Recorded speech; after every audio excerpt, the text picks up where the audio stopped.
नमस्कार. आदेश जनतेचा न्यूज चॅनेलमध्ये आपलं सगळ्यांचं सहर्ष स्वागत. पाहूयात काही ठळक आणि महत्त्वाच्या घडामोडी. आदेश जनतेच्या न्यूज चॅनलमध्ये आपलं सहर्ष स्वागत आहे. अप्पर सुपर या ठिकाणचे प्रभाग क्रमांक 39 या ठिकाणचे काँग्रेस आईचे उमेदवार श्री राजीव जगताप यांच्याशी आज आपण मुलाखत करणार आहोत. त्यांना भेटून या प्रभागामध्ये काय नवीन सुधारणा करणार आहेत याबद्दल आपण जाणून घेऊया. नमस्कार साहेब. नमस्कार. आज आपलं प्रभाग क्रमांक 39 मध्ये खूप मोठा तगडा आव्हान या ठिकाणी आहे. तरी आपण एका कंपनीमध्ये काम करत होता, ते काम वगैरे नोकरी वगैरे सोडून या ठिकाणी तुम्ही राजकारणामध्ये यायचं कारण काय आणि आपलं परिचय द्या थोडक्यात. नमस्कार. सर्वप्रथम सर्वांना नवीन वर्षाच्या हार्दिक शुभेच्छा. माझं म्हणजे राजकारणात येण्याचं कारण असं की आपण 10-15 वर्षापासून ह्या परिसरामध्ये राहतो, पण आपल्या परिसरामध्ये काहीही बदल होत नाही. जे स्थानिक प्रतिनिधी आहेत त्यांच्यापासून एवढा वेळ निघून गेल्यानंतर खूप मोठी वेळ असते, 2-2, 3-3 वेळा निवडून येणं, पण त्यानंतर पण आपल्या इथं सामान्य प्रश्न निर्माण झाले म्हणजे रस्त्याचे, ड्रेनेजचे, कचऱ्याचे, परत अतिक्रमणचे किंवा भाजी व्यवसाय करणाऱ्या नागरिकांना साधं बसायलाही आमच्याकडे जागा नाही आहे, असे प्रश्न आहेत. परत विद्युतचे, लाईटचे पण प्रश्न आहेत. तर ह्याच्या अगोदर या ठिकाणी 4 नगरसेवक भाजपकडून निवडून आलेले होते. त्यांनी जवळजवळ 15 ते 20 वर्षापासून या ठिकाणी राजकारण केलेलं आहे. आता तुम्हाला असं म्हणायचं आहे की ह्या राजकारणामध्ये अजून काम काय झालेलं नाही या प्रभागाचे? नाही, मुख्य प्रश्न आणखी तेच आहेत ना. मग माझा म्हणण्याचा उद्देश तोच आहे की एवढे वर्ष जर ह्यांनी होते तर हे प्रश्न निर्माण व्हायलाच नव्हते पाहिजे. नाहीतर माझ्यासारखा सामान्य माणूस आपलं कामधंद्याला गेला असता, ह्या बातमी पडला नसता, किंवा मी पण माझा व्यवसाय वगैरे बघितला असता, ह्या बातमीत मी आलोच नसतो ह्या क्षेत्रामध्ये. कारण का असे जसे आपले प्रश्न आहेत ते आहेत. आणि कसं आहे, ही लोकशाहीचा रस्ता आहे हा.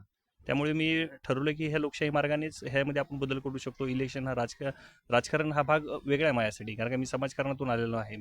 माझं समाजकारणच हा मिळते, त्यासाठी मुख्य मार्ग जो वाटतो मला तो राजकारण आहे. मग मला वाटतं बदल घडवण्यासाठी हे सगळ्यात मेन म्हणजे जी संधी आहे ती हीच आहे, आणि ह्याच्यामार्फतच आपण लोकांपर्यंत पोहोचेल. माझा मी दृष्टिकोन लोकांसमोर मांडेल आणि लोकांनाच ह्या बाबतीत मी त्यांच्याकडनंच लोकांनाच विचारेल ह्या गोष्टीमध्ये संदर्भात. हे लोकांना एवढे वर्ष प्रश्न आहेत, म्हणजे एवढे वर्ष लोकांपर्यंत प्रश्न आहेत, ते सोडवणं गरजेचं आहे असं मला वाटतं. आणि लोकांना मी तेच त्यामुळेच विचार की एवढे वर्ष आपण ह्या परिसरात राहतो तरी पण तुमच्या इथला हा बदल कधीच झालेला नाही आहे. मी आपल्या माध्यमातून त्यांना विचारतो की त्यांनी ह्यावेळेस का नाही मतदान करताना हा विचार केला पाहिजे लोकांनी. जगताप साहेब, जो अप्पर डेपोपासून आपण खाली येत असताना भाजी मंडई रोडवर लागलेलं असते आणि ह्या भाजी मंडईसाठी तुम्ही ज्या या ठिकाणी निवडून आल्यानंतर ह्या भाजी मंडईसाठी काहीतरी आपलं प्लॅनिंग आहे का? हो, नक्कीच. ह्यांना पर्यायी जागा बघून सर्व जे आहे ना, हा रस्ता जो आहे ना, फुटपाथ वगैरे सगळं अतिक्रमण मुक्त करण्याचा माझा म्हणजे हेतू आहे. किंवा ह्या लोकांचे हे कष्टकरू लोक आहेत, गरीब आहेत, मेहनती लोक आहेत, ह्यांच्या बी अंगावरती कुठंतरी पाऊल म्हणजे पडू नये, यांच्या पोटावरती पाऊल पडू नये, किंवा ह्यांचं कष्ट मेहनत जी आहे ह्यांचा रोजगार बुडू नये थोडक्यात. तर ह्यांच्यासाठी कसं आहे, मला माझं दृष्टिकोन आहे ह्यांच्यासाठी चांगलं भाजीचं मोठं मार्केट उभं करावं, सरकारकडून गव्हर्नमेंटकडून जागा उपलब्ध करून घ्यावी, किंवा पर्यायी तिथे जागा शोधून त्यामध्ये करण्यात येईल, आणि ते करू शकतो आपण असा मला विश्वास आहे. आणि मी ह्यांच्यासाठी नक्की करणार आहे, आणि त्यामुळे आपण अतिक्रमण मुक्त आपला बराचसा भाग होईल. दुसरी एक अजून एक ह्या गोष्टी या ठिकाणी लक्षात येतोय की या ठिकाणी लहान मुलांना खेळण्यासाठी मोठं ग्राउंडचं अभाव दिसून येतोय. हो, एकदम बरोबर बोलले आपण. ही गोष्ट खरी आहे. ह्या परिसरामध्ये तुम्ही बघितलं तर सर्वत्र हा विषय आहेच आहे.